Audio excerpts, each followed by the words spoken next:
చాలా టేస్టీగా కనపడుతుంది కదా దోశ లుక్ అయితే. ఈ రోజైతే మనం శ్రీ వాసవి ఆర్య వైశ్య టిఫిన్ సెంటర్ని అయితే హండ్ చేయబోతున్నాం. అండ్ ఇది ఎక్కడ కాదు, అన్లిమిటెడ్ షాపింగ్ మాల్ ఎదురుగా ఉన్న రూట్లోనే ఉంటుంది. 2004లో స్టార్ట్ చేసి ఇప్పటికీ అదే క్వాలిటీ అదే ఎమ్యూనిటీని మెయింటైన్ చేస్తూ సక్సెస్ఫుల్గా రన్ అవుతున్న ఈ టిఫిన్ సెంటర్ని అయితే ఈ రోజు మన బిగ్ టేస్ట్ టీమ్ హండ్ చేయబోతుంది.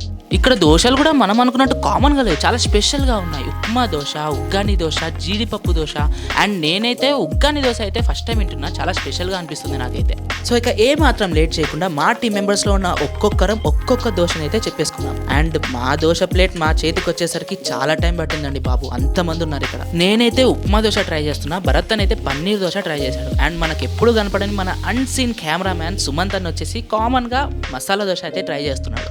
అండ్ సీరియస్లీ గాయ్స్, ఇదైతే చిన్న బండి కొట్టే కావచ్చు, కానీ ఇక్కడున్న క్వాలిటీ అండ్ టేస్ట్ పెద్ద పెద్ద ఉడిపి టైప్ ఆఫ్ హోటల్స్ టేస్ట్కి ఈక్వల్గా అనిపిస్తుంది నాకైతే. అందుకే అనుకుంటా 2004 నుంచి ఇంత పర్ఫెక్ట్గా రన్ అవుతూ ఇప్పటికి కూడా ఇంతమంది ఇక్కడ ఉన్నారు. ఈ ఫీలింగ్ నాకు ఒక్కటే కాదు, పన్నీర్ దోశ ఆర్డర్ చేసుకున్న భరత్ అన్నకి అండ్ మసాలా దోశ ఆర్డర్ చేసుకున్న సుమంత్ అన్న కూడా సేమ్ టైప్ ఆఫ్ ఫీలింగే. సో ఇంకెందుకు లేటు, మేము నెక్స్ట్ ఎమ్మీ ఐటెంని హంట్ చేసేలోపు మీరు ఈ టేస్టీ దోశని హంట్ చేసేయండి. మాక్సిమం నంద్యాలలో ఈ టిఫిన్ సెంటర్ అందరికీ తెలిసే ఉంటుంది. తెలిసిన వాళ్ళు కమెంట్ చేయండి ఈ టేస్ట్ ఎలా ఉంటుంది, అండ్ తెలియని వాళ్ళు పక్కా టేస్ట్ చేసి కమెంట్ చేయండి. See you soon on next video.